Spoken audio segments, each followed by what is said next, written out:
নমস্কার, কেমন আছেন সবাই? বহেমিয়ান মৌ চ্যানেলে সকলকে স্বাগত। আজ চলে এসেছি আরও একটি ঐতিহাসিক জায়গার ভিডিও নিয়ে। জায়গাটি বসিরহাট মহকুমার মধ্যে পড়ে। আপনি যদি আসতে চান তাহলে আপনাকে শিয়ালদা হাসনাবাদ ট্রেনে করে হারোয়া রোড স্টেশনে নামতে হবে। সেখান থেকে অটো করে বেড়াচাপা মোড়, বা কেউ যদি গাড়িতে আসতে চান তাহলে বারাসাত থেকে টাকি রোড ধরে সোজা বেড়াচাপা মোড় থেকে হেঁটে মাত্র 5 মিনিটে আপনি পৌঁছে যাবেন এই ইতিহাস প্রসিদ্ধ জায়গাতে। এই জায়গাটির সাথে মহান গুপ্ত যুগের কানেকশন পাওয়া যায়।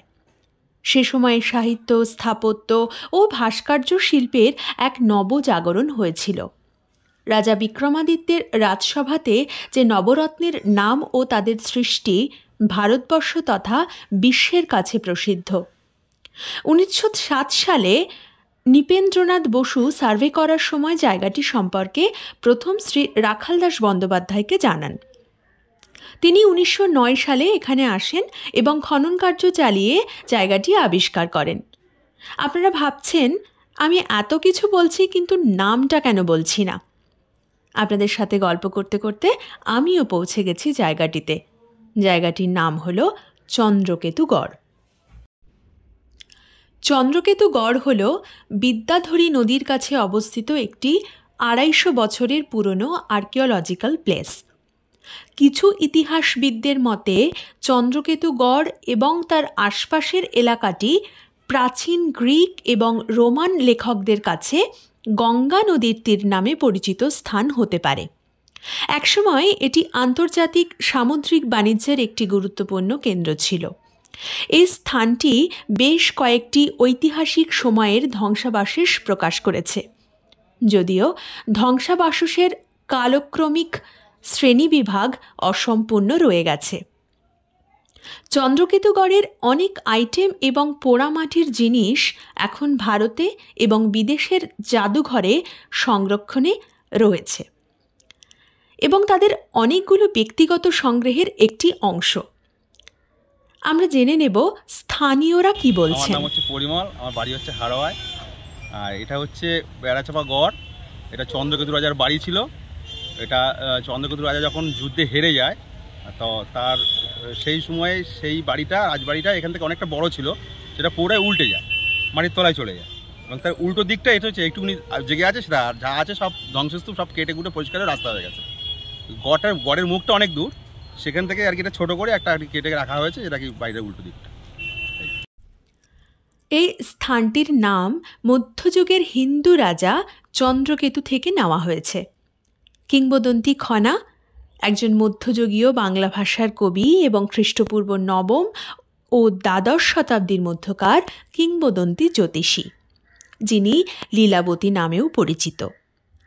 চন্দ্রকেতুগড়ের সাথে তার সম্পর্ককে কেন্দ্র করে এখানে খনা এবং মিহিরের নামযুক্ত একটি ধ্বংসাবশেষের মধ্যে আরও একটি ঢিপি আবিষ্কৃত হয়েছে। মিহির ছিলেন বিখ্যাত জ্যোতির্বিজ্ঞানী এবং গণিতবিদ, যাকে বরাহ মিহিরও বলা হয়। চন্দ্রগুপ্ত দ্বিতীয় বিক্রমাদিত্যের বিখ্যাত নবরত্ন সভার মধ্যে একটি রত্ন। এটি ভীষণভাবে বিশ্বাস করা হয় যে খনা ছিলেন বরাহ মিহিরের পুত্রবধূ এবং একজন দক্ষ জ্যোতিষী, যার ফলে বরাহ মিহিরের বৈজ্ঞানিক কর্মজীবনের জন্য তিনি সম্ভাব্য প্রতিদ্বন্দ্বী হয়ে ওঠে। যাই হোক, তিনি তার ভবিষ্যৎবাণীর যথার্থতায় তাকে ছাড়িয়ে গিয়েছিলেন এবং একসময়ে হয় তার স্বামী বা শ্বশুর বা ভাড়াটে গুন্ডা বা সম্ভবত খনা নিজেই প্রচণ্ড চাপে তার অসাধারণ প্রতিভাকে নীরব করার জন্য তার জিভ কেটে ফেলেন। চন্দ্রকেতুগড়কে প্রাচীন রাজ্য গঙ্গাডিরায়ের একটি অংশ বলেও মনে করা হয়, যা প্রথম টলেমি তার বিখ্যাত গ্রন্থ জিওগ্রাফিকা খ্রিস্টপূর্ব 150 বছরে তা বর্ণনা করেছিলেন। আইআইটি খড়গপুরের একটি দল দ্বারা পরিচালিত সম্প্রতি আর্কিওলজিক্যাল গবেষণাতে বিশ্বাস করা হয় যে রাজা স্যান্ড্রোকোটাস ছিলেন চন্দ্রগুপ্ত, যার দুর্গের নাম হল চন্দ্রকেতুগড়। গ্রিক ট্রাভেলার মেগাস্থিনিস খ্রিস্টপূর্ব ৩য় শতাব্দীতে আলেকজান্ডারের ভারত আক্রমণের পর যখন তিনি ভারতবর্ষ ভ্রমণ করতে এসেছিলেন এবং তিনি ইন্ডিকাতে এর বিশদ বিবরণ দিয়েছেন। তিনি রাজা স্যান্ডোক্রোটাসকে গঙ্গাটিরায়ের অন্যতম একজন শক্তিশালী রাজা হিসাবে উল্লেখ করেছেন। গাঙ্গেয় বদ্বীপ, যা নদীর 5টি মুখে বিস্তৃত ছিল এবং অঙ্গ, বঙ্গ ও কলিঙ্গ সমন্বয়ে গঠিত একটি ভূখণ্ডের ধারাবাহিকতা ছিল। চন্দ্রকেতুগড়ের ইতিহাস প্রাক মৌর্য যুগ খ্রিস্টপূর্ব প্রায় 3য় শতাব্দীর। আর্কিওলজিক্যাল সার্ভে করে যে আইটেমগুলো পাওয়া যায় সেখান থেকে জানা যায় যে স্থানটি শুঙ্গ কুষাণ যুগ, গুপ্ত যুগ এবং শেষ পর্যন্ত পাল সেন যুগে নিরন্তর জনবসতি ও বিকাশ লাভ করেছিল। আর্কিওলজিক্যাল গবেষণা থেকে জানা যায় যে চন্দ্রকেতুগড় একটি গুরুত্বপূর্ণ শহর এবং একটি বন্দর শহর ছিল। এটি একটি প্রাচীর এবং পরিখা দিয়ে সম্পূর্ণ একটি উঁচু ঘেরা দেওয়াল দ্বারা পরিবেষ্টিত ছিল।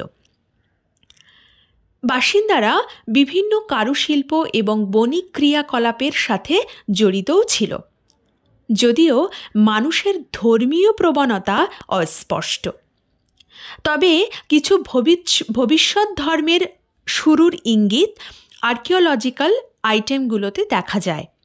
কিছু মাটির পাত্র, খড়িষ্ঠি ও ব্রাহ্মী শিলালিপিও বহন করে।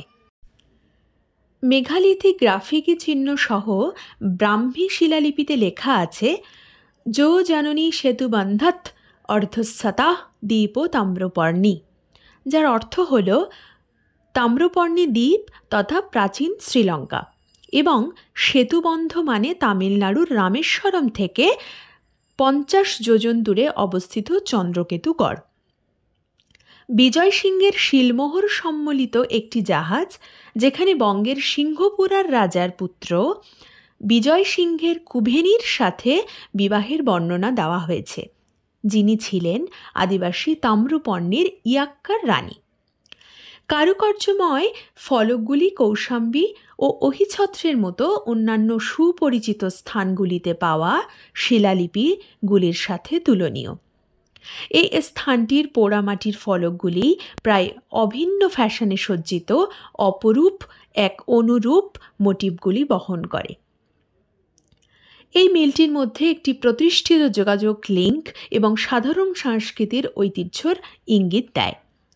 স্থানটিতে পরবর্তীকালে 400 খ্রিস্টপূর্বাব্দ থেকে 100 খ্রিস্টপূর্বাব্দের এবং মৌর্য যুগের সাথে প্রায় সমসাময়িক। সেই সাথে সাম্প্রতিক কুষাণ ও গুপ্ত যুগের জিনিসপত্রের সন্ধানও পাওয়া যায়। চন্দ্রকেতুগড় থেকে চন্দ্রগুপ্ত কুমার দেবীর একটি স্বর্ণমুদ্রা সহ অনেক রৌপ্য পাঞ্চ চিহ্নিত মুদ্রা এবং কয়েকটি স্বর্ণমুদ্রাও পাওয়া গেছে। অনেক আধা মূল্যবান পাথরের পুঁথিও এখানে পাওয়া গেছে, সাথে হাতের দাঁত ও হাড়ের তৈরি জিনিসপত্র, এমনকি কিছু কাঠের জিনিসও টিকে আছে। আজ তবে এই পর্যন্ত, দেখা হবে পরের একটি ব্লগে। আর যদি ব্লগটি আপনাদের ভালো লাগে তাহলে একটা লাইক, শেয়ার এবং সাবস্ক্রাইব করতে দয়া করে ভুলবেন না। সবাই ভালো থাকবেন, সুস্থ থাকবেন এবং তাড়াতাড়ি আরও একটি ভিডিও নিয়ে হাজির হব আপনাদের সামনে। ধন্যবাদ।